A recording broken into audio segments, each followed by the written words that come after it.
Assalamualaikum warahmatullahi wabarakatuh.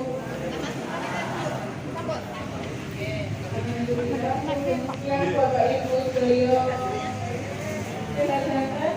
Alhamdulillah, anggota sama-sama dan dari kita. Kepada Allah Subhanahu wa taala, alhamdulillah bisa kami datang di sini dalam rangka penyuluhan hipertensi nggih. Kalau tadi mungkin ada yang sudah ikut di pagi hari bersama Dr. Agus Susloningsih, spesialis penyakit dalam. Ini kita sesi kedua, yaitu penyuluhan tentang hipertensi khusus untuk pasien ada brosur enggak nih? boleh ikut boleh. Ada brosur enggak? Brosur. Atau bisa dikatakan hipertensi, nggih. Jadi nanti sambil menunggu antrian apa? Karena ini adalah bulan ke-6 atau waktunya untuk pemeriksaan lengkap. Jadi insya Allah kami dengan semua selain Foto yang DM pas sudah selesai ambil sekarang. Belum Pak, derek. Mungkin dipanggil. Komplit pemeriksaan rutinan 6 bulan sekali. Apa aja yang diperiksa? Nanti jadi pemeriksaannya tidak seperti biasanya Bapak Ibu. Nanti darah yang diambil lebih banyak. Kenapa yang diperiksa atau pemeriksaan yang kita lakukan adalah lebih banyak? Fungsinya apa? Fungsinya pemeriksaan tiap 6 bulan sekali ini untuk mendeteksi adanya komplikasi dari hipertensi yang sudah ada dengan berita selama ini. Jadi nanti ada yang pertama adalah pemeriksaan gula darah, pastinya untuk screening awal diabetes. Apakah ada selain peningkatan tekanan darah, apa juga ada peningkatan kadar gula darah dalam tubuh panjenengan. Terus yang kedua adalah pemeriksaan kimia. Pemeriksaan kimia itu macam-macam nanti ibu keluarnya. Ada yang pertama adalah pemeriksaan asam urat, kolesterol, trigliserid atau lemak darah. Ya, jadi nanti kolesterolnya kan ada dua, yaitu kolesterol baik atau yang dinamakan HDL dan kolesterol jahat yang dinamakan LDL. Jadi nanti kalau hasilnya banyak jangan bingung. Biasanya kalau cek banyak hasilnya cuma mungkin gula darah atau hipertensi atau tekanan darahnya. Tapi nanti yang kita ada banyak. Selain pemeriksaan kimia, nanti jenengan juga akan dicek darahnya untuk fungsi ginjal. Jadi nanti akan keluar hasil ureum dan kreatinine-nya. Nanti bisa dilihat kalau ada data ureum dan kreatinine itu adalah data fungsi ginjal panjenengan. Karena salah satu komplikasi dari hipertensi yaitu adalah gagal ginjal. Terus nanti selain itu juga akan dicek HbA1c atau rata-rata kadar gula darah panjenengan selama 6 bulan. Jadi fungsi dari pemeriksaan tiap 6 bulan sekali itu adalah untuk mengetahui atau untuk screening awal apakah ada komplikasi dari penyakit hipertensi yang panjenengan kita selama ini. Jadi kalau nanti ada tanda bintang di hasilnya panjenengan, ada bintang di mungkin kolesterolnya, mungkin trigliseridnya, mungkin ureum kreatinine-nya, mungkin kadar gulanya, tentu nanti bisa dikonsultasikan ke dokter klinik Aisyah. Bisa dengan saya, jadwal pagi, atau dengan jadwal dokter yang lain. Itu gitu. Jadi jangan terus diamkan. Jenengan harus aware, harus terhadap apa yang ada yang terjadi pada tubuh panjenengan. Jadi kalau nanti ada tanda-tanda bintang yang mewarnai hasil dari pemeriksaan panjenengan, mohon nanti bisa dikonsultasikan ya. Ada beberapa komplikasi yang mungkin di saya sudah ada beberapa komplikasi yang mungkin terjadi dari penyakit hipertensi. Jadi orang mengidap hipertensi itu kalau sudah didiagnosa tensinya lebih dari 140, itu batas paling rendah, batas atas paling diagnosa hipertensi adalah tensi atas atau sistol itu di atas 140 mm Hg. Itu. Batas bawah atau diastolnya itu adalah 90 mm Hg.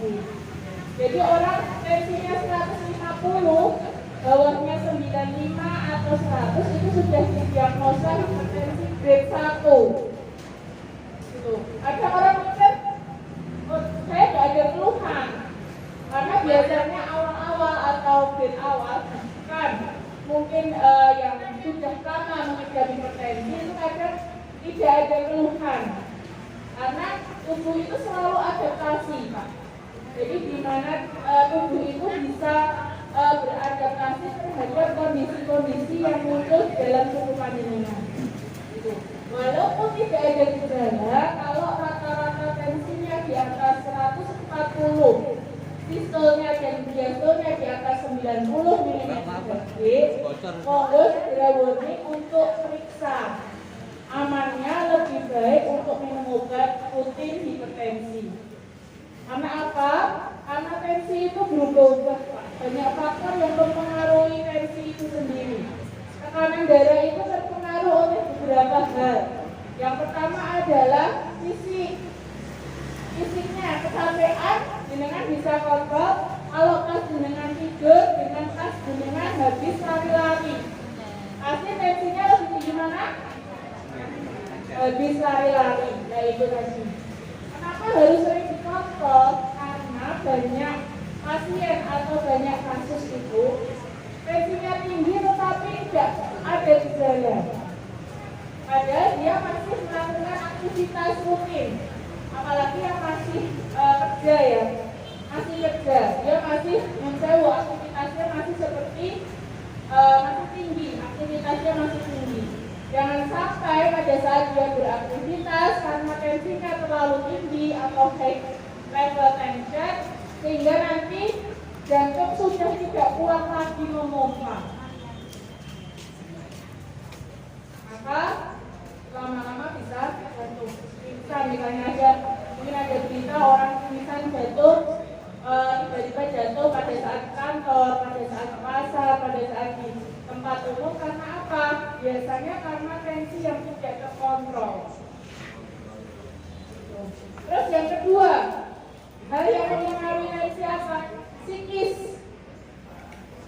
Orang pikir, banyak pikiran, itu menjadi kelelahan psikis. Ada masalah, banyak pikiran, itu mau tidak mau akan meningkatkan adrenalin kita dan akan meningkatkan tekanan darah kita. Rasanya tidak terasa, tapi tiba-tiba ambruk. Ternyata dicek tensinya tinggi. Terus yang ketiga, makanan. Makanan tinggi garam itu juga sangat mempengaruhi kadar tensi. Kalau kita tidak peka terhadap tubuh kita, misalnya kita makan misalnya yang banyak tinggi garam seperti hanya beras gitu ya Pak, atau bandeng, mungkin hanya bandeng, tapi karena selama ini di sekitar kita untuk ikan bandeng itu kan pengawetannya dengan diasinkan biar awet, nah itu berarti kadar garamnya akan tinggi. Kalau kita tidak peka, kalau tensi kita tinggi dengan kita konsumsi makanan yang sembarangan, maka bisa jadi itu bisa memacu timbulnya peningkatan tekanan darah. Maka kalau misalnya umur di atas 40, di atas atau ke atas 40 ke atas, saya sarankan untuk paling enggak 3 bulan sekali kontrol tensi. Tapi kalau panjenengan sudah terdiagnosa hipertensi, itu paling aman adalah 3 hari sekali, Pak. Apalagi jenengan konsumsi obat. Jadi 3 hari sekali kalau jenengan minum obat kontrol tensi, kok target terkontrolnya obat atau pasien hipertensi dengan obat itu harusnya tensinya di bawah 140 untuk sistol dan 90 untuk diastolnya. Harusnya rata-rata target terkontrol sekitar 120 itu sudah maksimal. Dengan obat, Anda kutip dengan obat. Diharapkan apa? Karena kalau sudah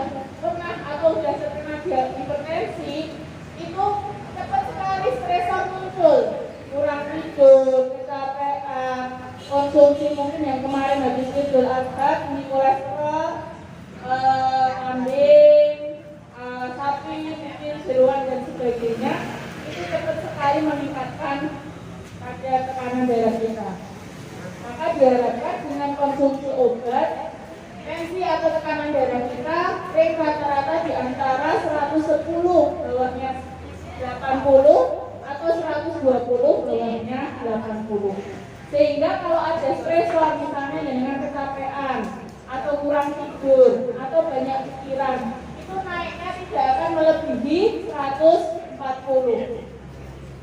Itu target terkontrolnya hipertensi dengan obat. Tuh. Diharapkan apa? Kalau rata-rata ringnya misalnya dengan stresor tidak lebih dari 140, insya Allah jenengan bisa nyaman aktivitas sehari-hari. Dan komplikasi akan mudah tercegah. Gitu ya. Itu tadi untuk prolognya. Lah, apa aja sih sebenarnya komplikasi yang lebih terjadi? Ada pasien-pasien hipertensi. Yang pertama yaitu serangan jantung. Jadi kalau tensi kita itu tinggi, otot jantung itu kalau orang kita lihat di nerabangin, otot semakin sering dipakai, ototnya akan menebal, akan mengeras, kaku. Seperti halnya orang di nerabang itu kan semakin lama dilatih, ototnya akan semakin keras. Buat dipukuli, buat diapa dia mengeras atau enggak sakit karena ototnya sudah mengeras. Seperti halnya otot jantung. Otot jantung juga seperti itu, Pak. Karena semakin sering ada stresor, tekanannya akan semakin tinggi. Yang bekerja di jantung kita adalah miokardium atau otot jantung. Semakin banyak stresor dan semakin tinggi tekanannya, maka otot di jantung akan semakin mengeras, kaku. Itu ya. Nah, karena kekakuan itu yang terus-menerus tanpa ada penanggulangan, itu lama-lama pada suatu titik tertentu akan ada kelemahan dari otot jantung. Lama-lama kesel. Kalau pagi, siang, sore, malam tensinya tinggi terus, dipaksa terus, tensi tinggi terus. Pada satu titik nanti dia akan mentok, kekuatannya akan mentok. Kalau otot di tempat lain itu lebih elastis. Tapi karena miokardium itu otot polosnya lebih sedikit, maka dia lebih kaku, Pak. Maka ada yang namanya sudden death karena kematian mendadak karena serangan jantung. Itu karena otot sudah maksimal memompa. Kalau sudah maksimal seperti banyak balon, sudah maksimal dipompa, lama-lama akan pecah. Lama-lama dia akan kolaps, mengecil. Nah, itu akan terjadi kematian mendadak karena serangan jantung. Itu jantung kita. Jadi kalau otot di sekitar selain jantung itu seperti halnya masih elastis ya. Tapi kalau otot jantung itu seperti halnya balon. Jadi semakin sering dipompa, pada satu titik dia akan mentok. Lama-lama dia akan kolaps atau kalau balon akan pecah. Itu yang pertama atau komplikasi pertama. Maka setiap 3 hari sekali saya harap jenengan bisa kontrol tensi. Itu boleh di sini atau lebih baik misalnya di rumah tetangga mungkin atau punya sendiri alat tensi atau misalnya di samping rumah atau sekitarnya ada sarana kesehatan, boleh jenengan setiap maksimal 1 minggu sekali. Jadi kita bisa warning, minum obat terus atau minum obat rutin itu bisa menurunkan apa tidak. Yang ditakutkan apa? Karena stresornya tinggi dan tubuh sudah adaptasi, kadar obat yang kita minum kadang kurang adekuat. Sehingga awalnya misalnya minum setiap hari minum amlodipin 5 mili. Ibu Mimik Sugiandayani, alamat Bunda, selama sepenuhnya. Misalnya awal seringnya rutinnya minum amlodipin 5 mili. Kalau tidak ada evaluasi atau kontrol setiap paling enggak 1 minggu sekali, kadang tensinya sudah minum amlodipin misalnya, tetapi tensinya masih tinggi, masih di atas 140. Nah, itu fungsinya evaluasi seperti itu. Kalau minum obat dengan obat masih tensinya masih belum terkontrol, seperti hanya target terkontrolnya yaitu antara 110 sampai 120 untuk sistolnya dan 70 sampai 80 mm Hg untuk diastolnya, maka kita sudah ada warning untuk menaikkan dosis dari obat hipertensi. Gitu. Jangan sampai terus ternyata sama aja tensinya masih tinggi. Nah, itu sama aja bohong rugi istilahnya gitu. Jadi monggo kalau misalnya baru terdiagnosa hipertensi, gak ada salahnya misalnya 3 hari sekali dengan bisa kontrol tensi. Di sini boleh atau misalnya monggo di tempat lain juga boleh. Kalau misalnya target terkontrolnya belum mencapai target normal kita hipertensi tanpa dengan obat, maka kita sudah berpikir apakah yang salah, apakah kadar obatnya yang kurang adekuat, atau mungkin pola hidup kita misalnya olahraganya yang kurang, atau mungkin konsumsi makan kita, atau kelelahan tadi bisa psikis atau fisik kita. Tuh, jadi banyak evaluasi karena hipertensi adalah penyakit yang disebabkan atau pencetusnya adalah banyak faktor, sehingga kita harus evaluasi tidak hanya satu hal. Nah, saya untuk hanya duduk obatnya ini berarti tidak mempan seperti itu. Ada banyak faktor yang perlu kita pikirkan. Mungkin awal-awal dokter akan menambah dosis obat, gitu ya. Kita tambah dulu dosis obat, dengan kita evaluasi penyebab lain tensi tidak turun.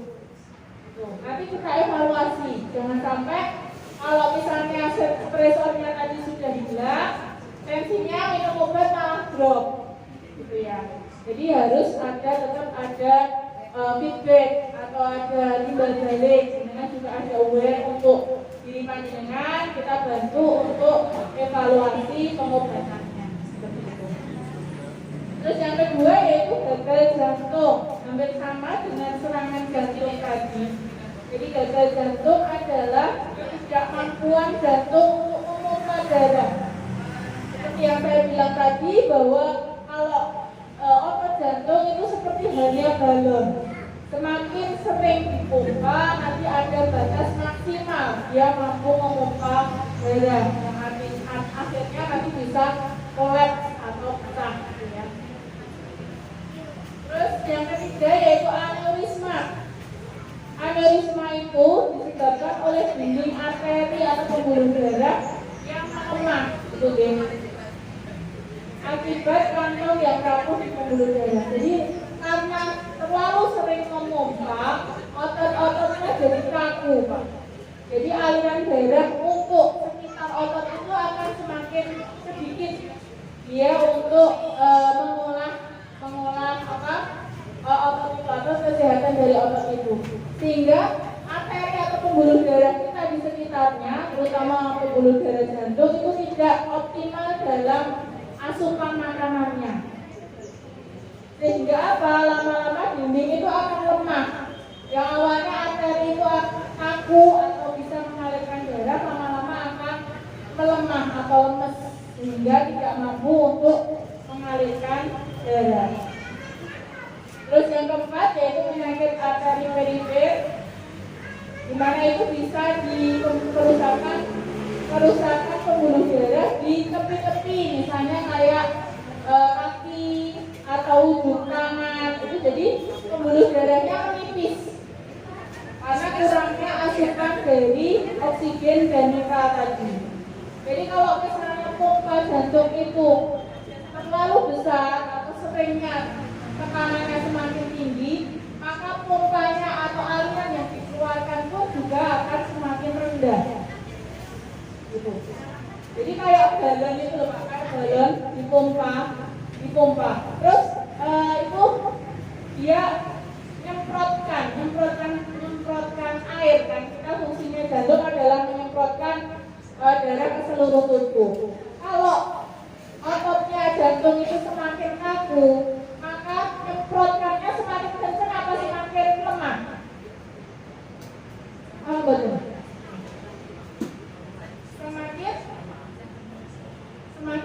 Ibu. Jadi kalau misalnya ototnya tadi kan kaku karena semakin sering dipompa atau semakin tebal. Otot kita karena tekanannya yang semakin tinggi, seperti hanya otot di sekitar tadi yang seperti saya aplikasikan seperti yang dinerangkan tadi, ototnya kaku, maka otot jantung itu akan lemah dalam memompa. Jadi kayak misalnya pompa itu ya Pak, pompa apa ya? Bapak Agustiawan, alamat Kedawung, silakan masuk oleh umum. Kayak misalnya balon diisi air. Kalau masih empuk, artinya tekanannya masih belum sampai maksimal, itu kalau diisi air bisa pompa kenceng nggak? Balon misalnya masih kecil, kan masih empuk ya, diisi air. Dengan semprotkan gini, airnya akan tekanannya akan kuat atau lemah? Kuat tubuh. Beda kayak dia kaku, yang balonnya itu kaku. Kalau cepat karena dia kaku dia tidak bisa cepat gitu loh. Logikanya seperti itu. Jadi kalau dia masih empuk, istilahnya tekanannya masih empuk, ototnya sekitarnya itu masih empuk, dia bisa menyemprotkan lebih kencang, lebih kuat daripada yang ototnya sudah kaku tadi. Ototnya sudah kaku, jadi sudah benar-benar kaku itu kalau dia dipompa dia tidak akan bisa, kekuatannya tidak bisa menyemprotkan darah lebih kencang. Sehingga nanti yang ada keluhan adalah bagian-bagian pembuluh darah perifer atau yang ujung-ujung. Misalnya gelindingan, kesemutan, seperti itu. Rasa tebal-tebal, rasa giming-giming di sekitar ujung-ujung kaki, di sekitar ujung-ujung tangan. Itu karena apa? Karena pembuluh darah di ujung-ujung atau di perifer itu tidak maksimal dalam mendapatkan asupan oksigen dan zat makanan. Karena otot jantungnya tidak bisa memompa optimal seperti biasanya, karena kekakuan dari otot jantung itu tadi. Jadi itu ya, adanya penyakit arteri. Jadi mungkin kalau panjenengan sudah ada keluhan kesemutan, ada keluhan giming-giming, ada keluhan ketok-ketok, itu ya itu tadi karena aliran darahnya tidak lancar. Jadi organ-organ atau pembuluh darah perifernya itu kurang asupan oksigen. Itu bisa dibantu dengan misalnya kadar tekanan darahnya stabil, sering olahraga, boleh sambil di relaksasi dengan mungkin direndam air hangat, pakai jalan di kerikil seperti itu biar aliran darahnya lancar. Kalau tidur kakinya diangkat biar pembuluh darah pembuluh balik venanya lancar seperti itu. Jadi itu salah satu komplikasi dari hipertensi. Terus yang kelima yaitu adanya stroke Pak, atau serangan transient ischemic attack. Jadi serangan TIA itu akibat tekanan darah tinggi yang menyebabkan pembuluh darah otak mengeras. Itu logikanya sama seperti halnya gangguan di perifer Ibu tadi. Ani, alamat Kedung Waduk, silakan masuk oleh umum. Di mana fungsi jantung adalah menyebarkan atau memompa darah ke seluruh tubuh, tidak hanya ke bawah. Di mana jantung juga memompa ke atas, sampai puncaknya adalah jantung memompa darah ke otak. Gitu. Kalau pompanya rusak, pompanya artinya kaku, tidak bisa memompa darah secara optimal, yang paling sering terjadi adalah pompanya yang ke bawah atau yang ke atas yang paling kurang Pak. Ke atas. Jadi kalau orang hipertensi itu biasanya keluhan pertama yang muncul adalah pusing. Nah, keluhan awal pertama orang datang ke fasilitas kesehatan karena tekanan darah tinggi, itu yang pertama adalah pasti pusing. Karena apa? Karena kalau pompanya rusak atau pompanya terganggu, yang paling tidak atau paling pertama tidak mendapatkan asupan makanan dan oksigen adalah otak. Kalau kurangnya sedikit nggak apa-apa, masih bisa hidup, artinya masih bisa disuplai yang lain, masih bisa bertahan.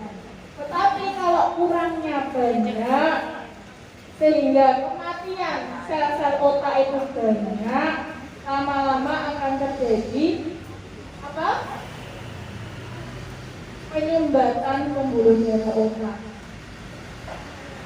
Kalau sehari, 2 hari, mungkin tidak hanya sedikit kurang asupan, mungkin keluhannya pusing, pening, ngantuk, gitu ya. Jadi awal-awal mungkin pusing, pening, sering ngantuk karena kurangnya Anak asupan saya darah otak. Alfatunisa alamat teguhan selama masuk kolom.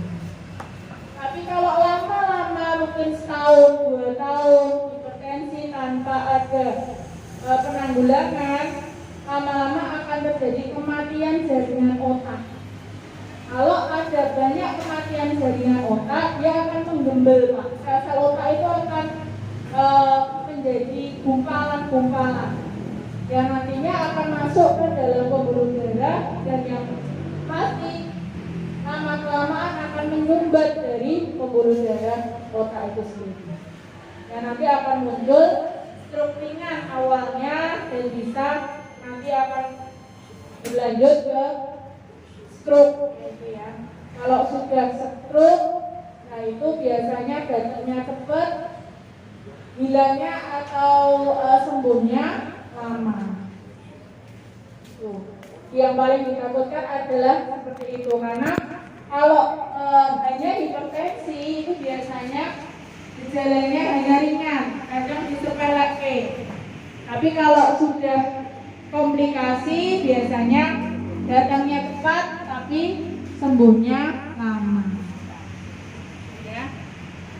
Terus komplikasinya yaitu penurunan daya ingat. Penurunan daya ingat juga sama, itu karena gangguan aliran darah ke otak sehingga otak atau sel-sel otak kurang asupan oksigen dan mineral-mineral yang lain tidak sampai ke sana. Jadi otak atau sel-sel otak banyak kekurangan dari asupan, terutamanya asupan oksigen.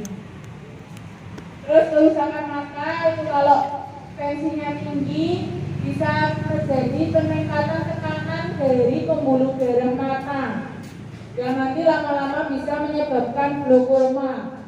Tekanan bola mata meningkat karena peningkatan tekanan pembuluh darah otak, pembuluh darah mata, maaf, yang nanti bisa menyebabkan kebutaan permanen, ya. Terus gangguan ginjal karena adanya tekanan darah yang terus-menerus tinggi sehingga akan menimbulkan renin yang tinggi dan bisa merusak ginjal.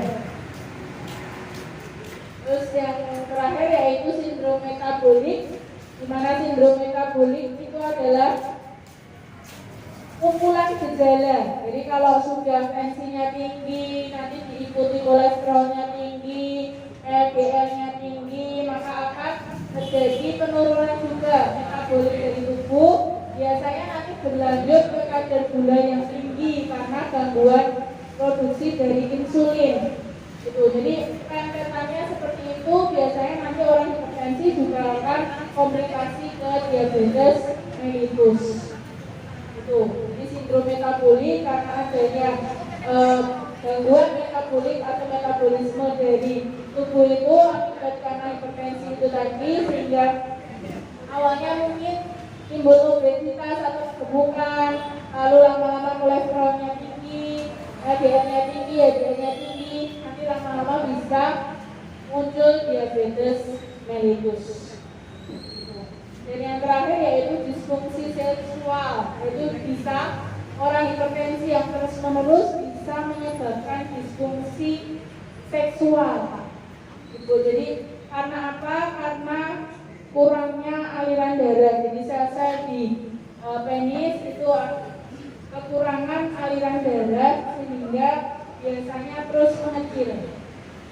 Atau pembuluh darahnya dia akan mengecil dan menyebabkan penisnya pun ikut mengecil sehingga tidak bisa ereksi atau menstrual tidak bisa melakukan aktivitas seperti mungkin itu sedikit komplikasi dari hipertensi. Mungkin ada pertanyaan dari Bapak Ibu semua? Monggo. Kalau sudah minum AMLO itu batasnya berapa yang normalnya?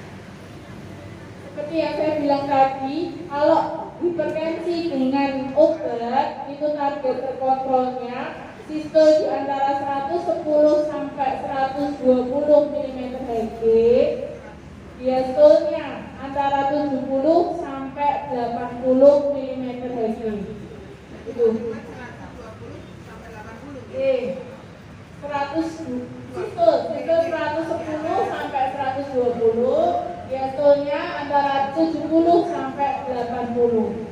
Kalau di atas itu bisa kita evaluasi apakah dosisnya kurang atau mungkin karena faktor lain seperti hanya yang saya bilang tadi, kurang olahraga, terus kelelahan psikis maupun fisik, atau mungkin asupan dari makanan. Gitu. Ada lagi?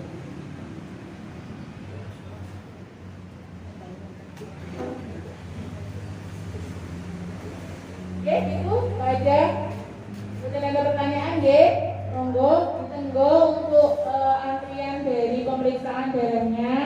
Kalau ada salah kurangnya, saya mohon maaf yang sebesar-besarnya. Akhir kata, wassalamualaikum warahmatullahi wabarakatuh.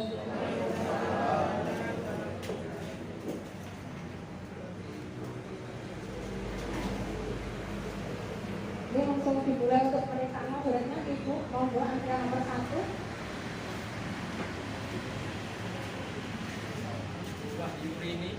Nanti habis dicek laborat terus ambil sampai di meja ya.